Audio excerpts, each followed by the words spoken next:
Hello students, आज हम आपके चैप्टर 12 इलेक्ट्रिसिटी का नेक्स्ट टॉपिक करने जा रहे हैं। ये एनसीईआरटी के अकॉर्डिंग 12.6 टॉपिक है और टॉपिक का नाम है resistance of a system of registers.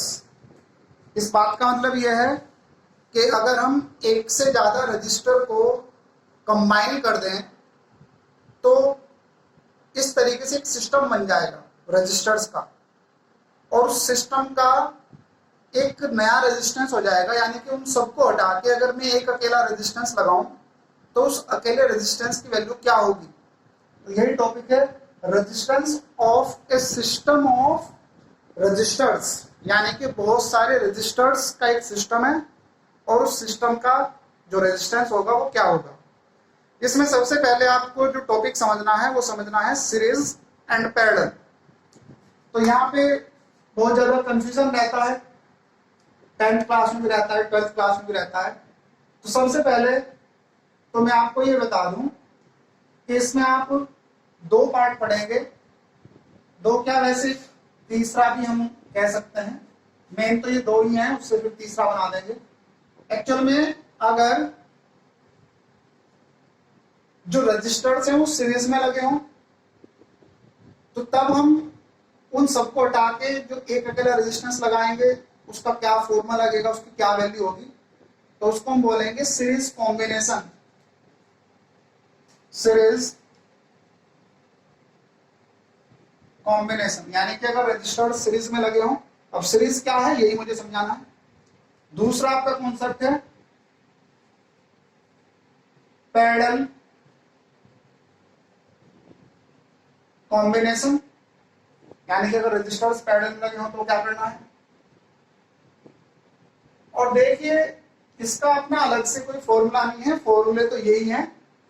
इन दोनों की मिक्सिंग, यानी कि आप ये दोनों समझ लेंगे तो इनको मिक्स करके वो थर्ड मैंने कॉन्सेप्ट बना लिया है, यानी कि मिक्स्ड ग्रुपिंग या मिक्स्ड कॉम्बिनेशन में बोल रहा हूं।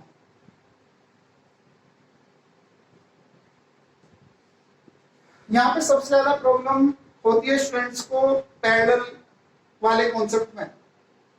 एक्चुअल में आपको ये मालूम है कि इस तरीके से दो लाइनें पैरेलल है, तो आप ये ढूंढने लगते हैं सर्किट में कि कौन सी दो लाइनें पैरेलल हैं। ये दोनों रजिस्टर्स आप किसमें लेते हैं, पैरेलल में ले लेते हैं, जबकि एक्चुअल में ये मैथमेटिकल वाला पैरेलल नहीं है, कॉन्सेप्चुअल पैरेलल है।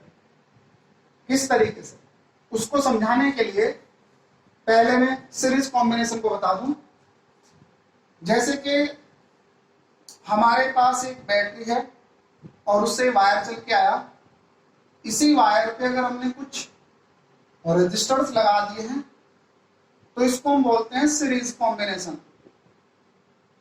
यानी कि जो बात याद रखने वाली है वो ये है, देखिए एक सिंगल वायर है तो बैटरी से अगर करंट आई चला है तो यहां पे भी करंट आई है, इस वाले रजिस्टर में भी, इसमें भी करंट आई है और इसमें भी करंट आई है, और ये इस तरीके से होते हुए करंट आगे बढ़ जाएगा आई। यानी कि सीरीज कॉम्बिनेशन वो है जिसमें करंट सेम हो। यही कह सकते हैं कि एक ही वायर पे लगे हुए रजिस्टर्स को हम क्या बोलते हैं, सीरीज कॉम्बिनेशन बोलते हैं। या दूसरे वर्ड्स में आप ये कह सकते हैं कि सीरीज में करंट सेम होता है। यहाँ सीरीज में क्या होता है, करंट सेम होता है। लेकिन ऐसा हो सकता है कि बैटरी का जो पोटेंशियल है V, सपोज ये 15 वोल्ट की बैटरी है, तो हो सकता है इस पहले वाले रजिस्टर से जो पोटेंशियल डिफरेंस है उसकी जो वैल्यू है वो 6 वोल्ट हो सकता है इससे जो है वो 4 वोल्ट हो।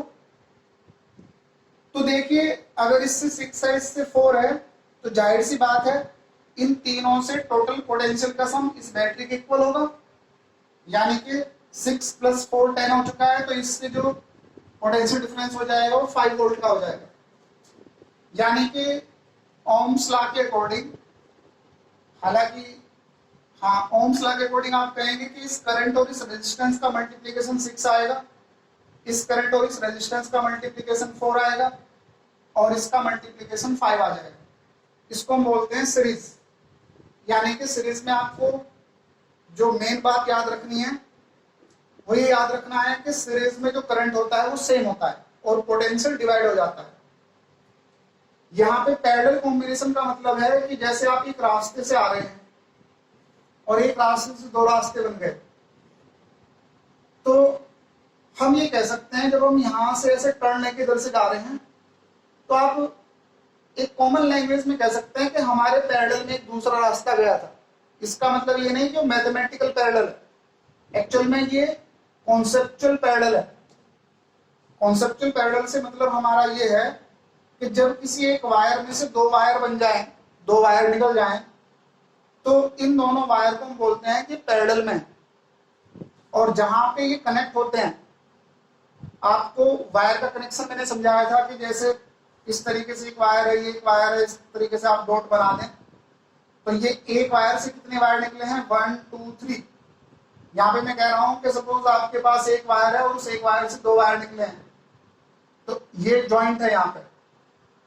तो जहां ये ज्वाइन होते हैं वायर, इस पॉइंट को हमने नाम दिया है नोड का, या फिर हम इसको जंक्शन भी बोलते हैं।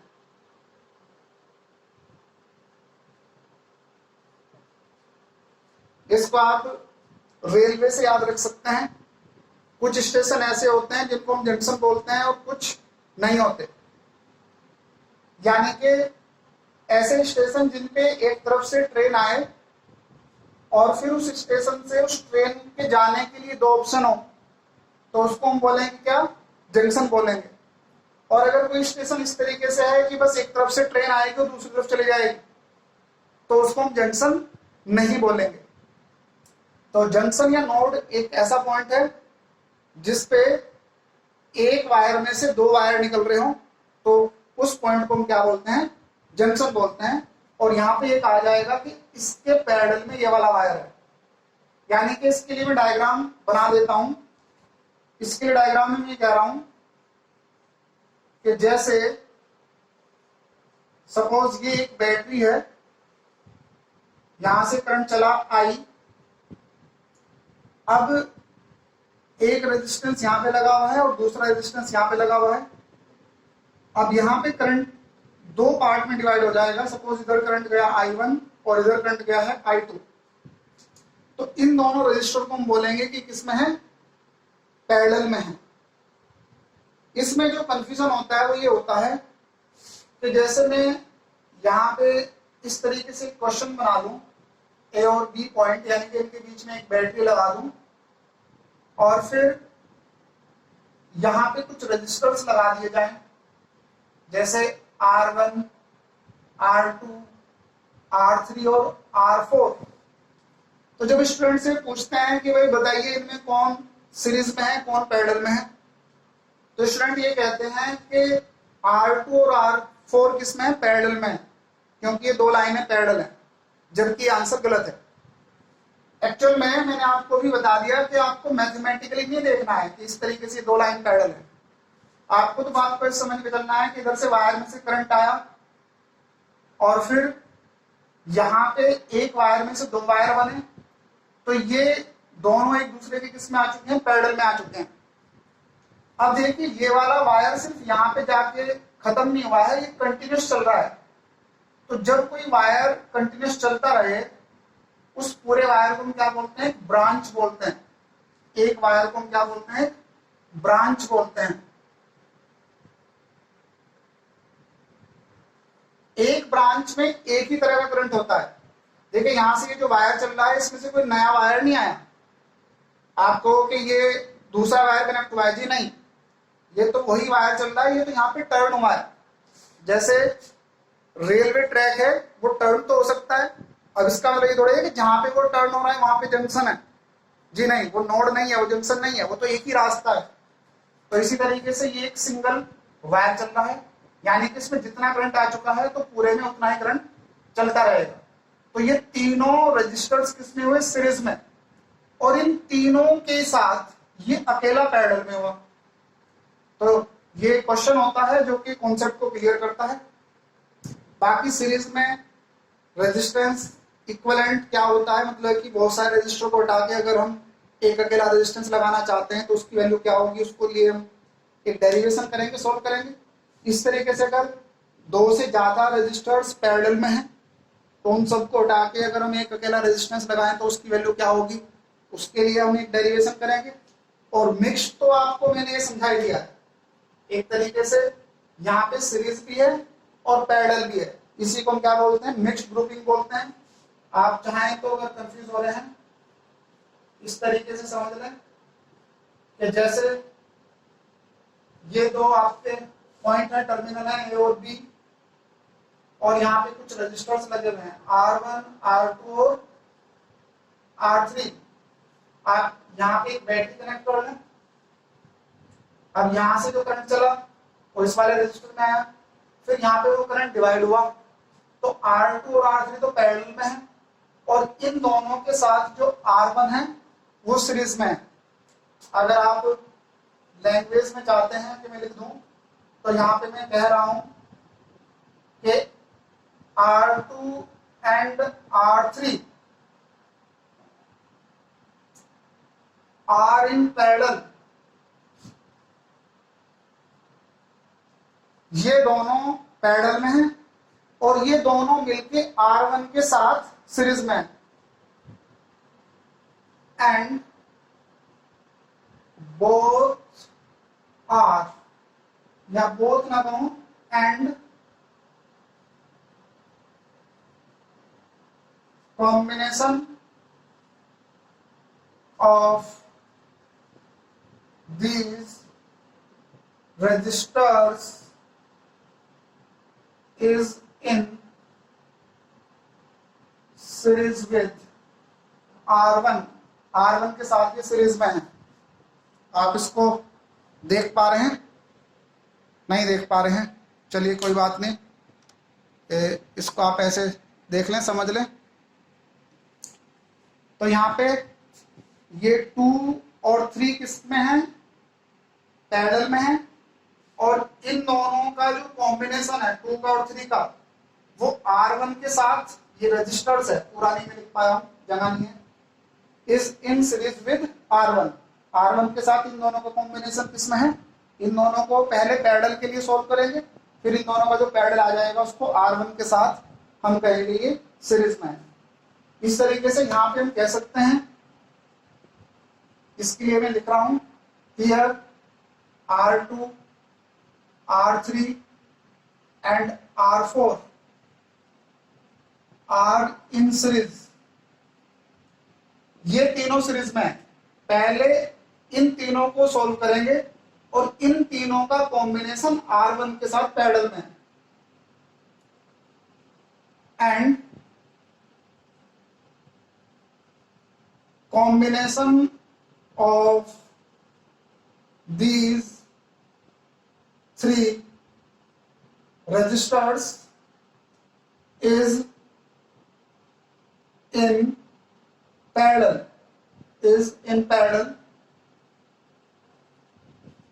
with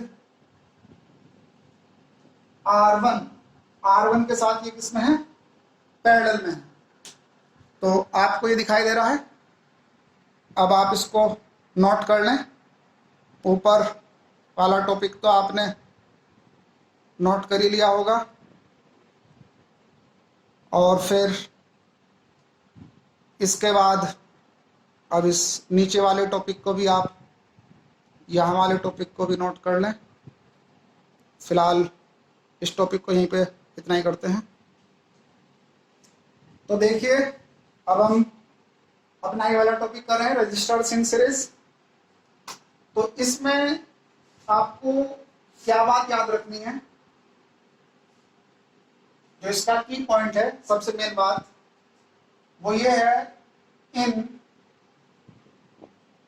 series current remains same but potential divides।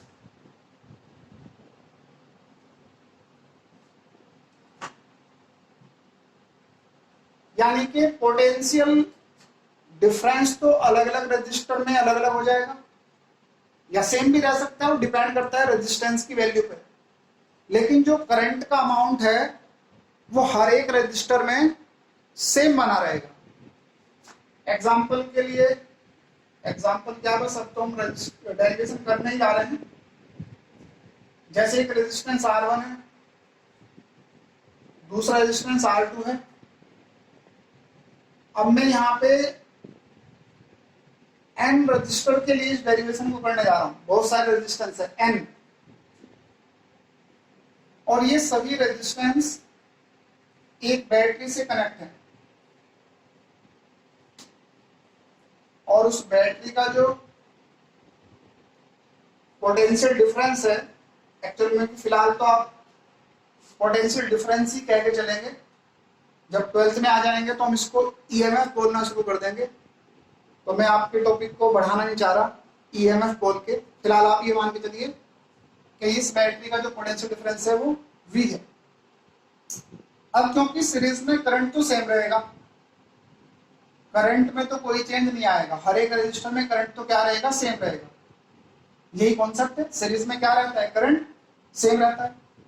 लेकिन इसका जो पोटेंशियल डिफरेंस है टोटल, वो इस वाले रजिस्टर से अगर देखूं R1 से, तो ओम्स लॉ के अकॉर्डिंग सपोज उसकी वैल्यू कितनी है, V1। इस दूसरे वाले रजिस्टर से अगर मैं पोटेंशियल डिफरेंस देखूं, सपोज उसकी वैल्यू कितनी है, V2। और इस N वाले से देखूं तो सपोज उसकी वैल्यू कितनी है, Vn।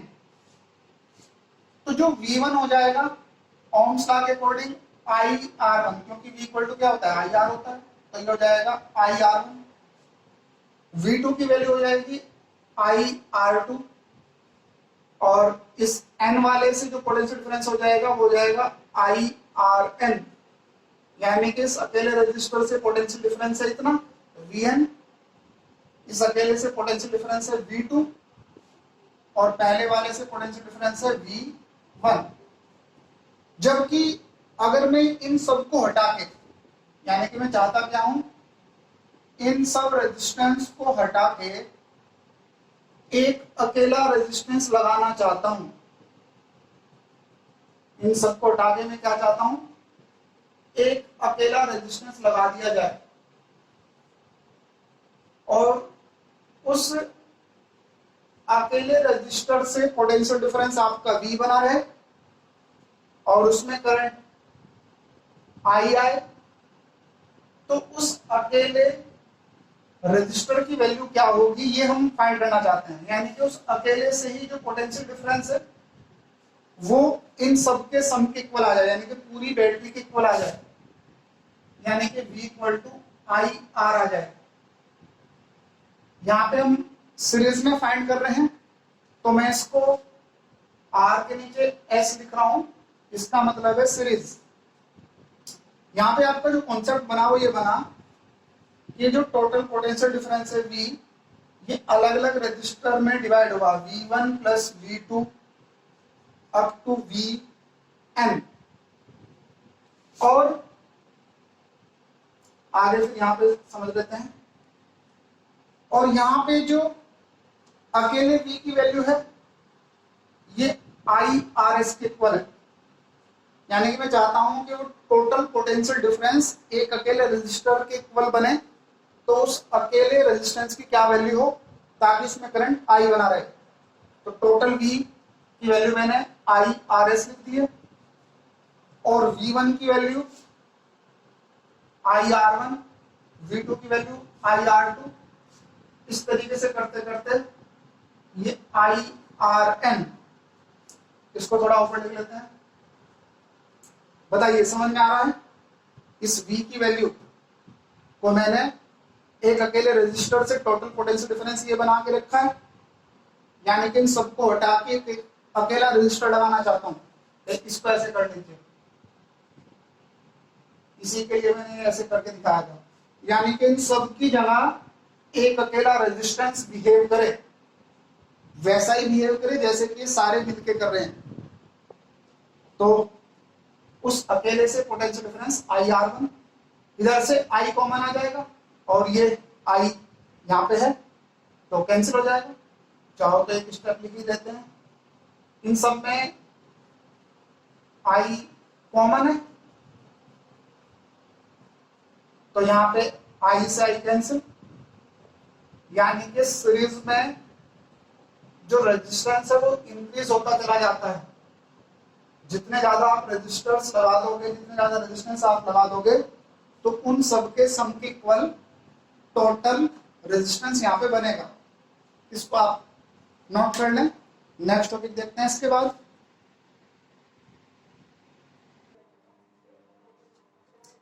अब हम करने जा रहे हैं रजिस्टर्स इन पैरेलल। इसमें जो की पॉइंट है वो ये है, इन पैरेलल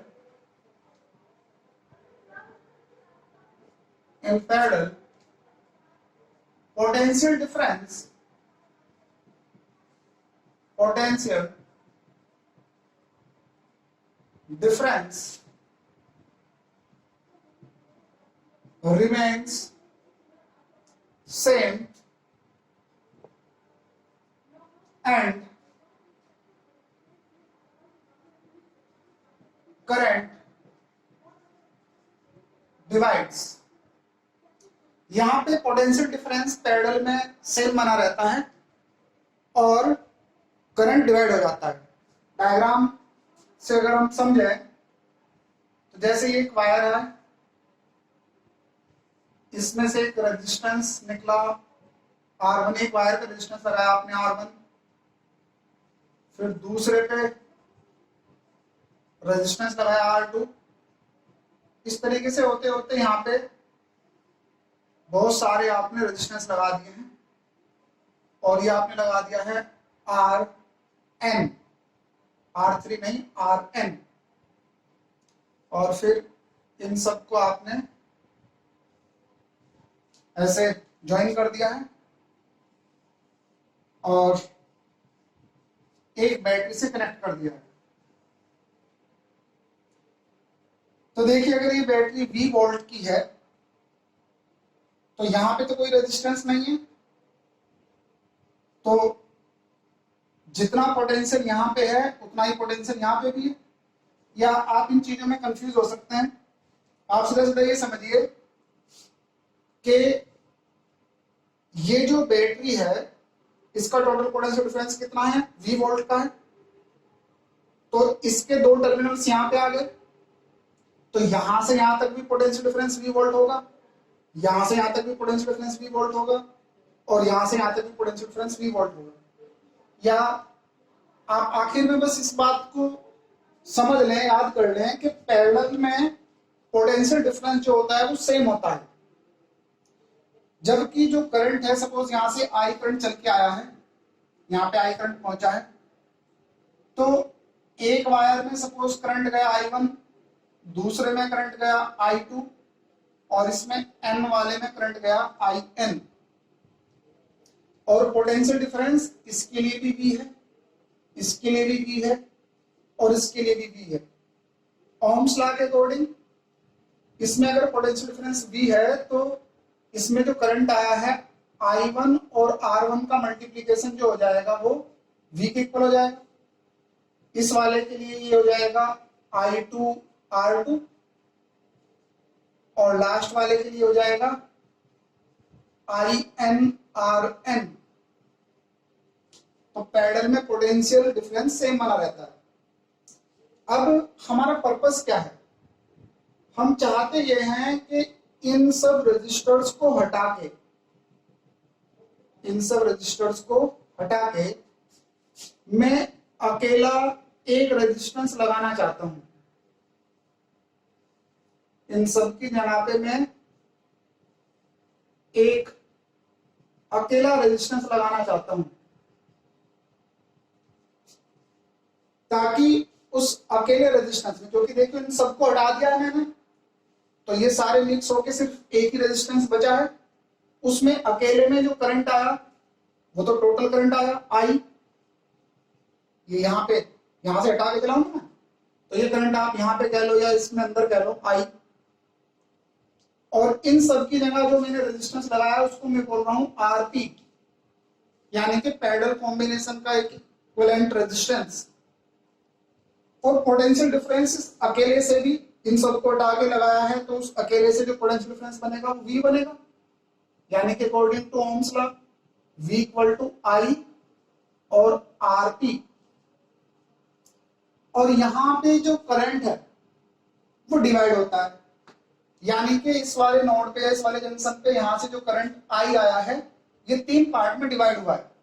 सॉरी 3 में नहीं, N वायर्स हैं, तो आप कहेंगे कि I equal to I1 plus I2 up to IN। अब यहां पे अगर मैं I की वैल्यू पुट करने लगूं तो I की जो वैल्यू हो जाएगी V अपॉन RP हो जाएगी। आप इसको इक्वेशन नंबर 1 बोल दें, इसको इक्वेशन नंबर 2 बोल दें। इसी तरीके से अगर मैं I1 की वैल्यू को लिखने लगूं तो V अपॉन R1 हो जाएगा, I1 की वैल्यू V अपॉन R1 हो जाएगा। और इस तरीके से होते होते अगर मैं लास्ट वाले के लिए लिखने लगूं तो देखिए यहां पे एक इक्वेशन ये है, दूसरी ये है, फिर आपकी 1 2 3, यानी कि इसके लिए मैं जो इक्वेशन बनाऊंगा वो n+2 बनाऊंगा। तो I n की जो वैल्यू हो जाएगी ये V अपॉन RN हो जाएगा और इक्वेशन का नंबर हो जाएगा n+2।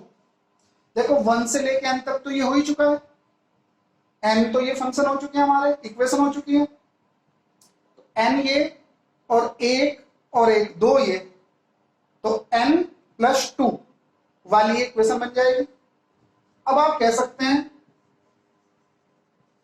फ्रॉम इक्वेशन 1 2 इस तरीके से होते होते कहां तक, n+2 तक आपका जो रिलेशन बन के आ जाएगा, इसमें I की जगह आप लिख सकते हैं V अपॉन RP, I1 की जगह लिख सकते हैं V अपॉन R1, और इस तरीके से होते होते ये लास्ट में आ जाएगा V अपॉन RN।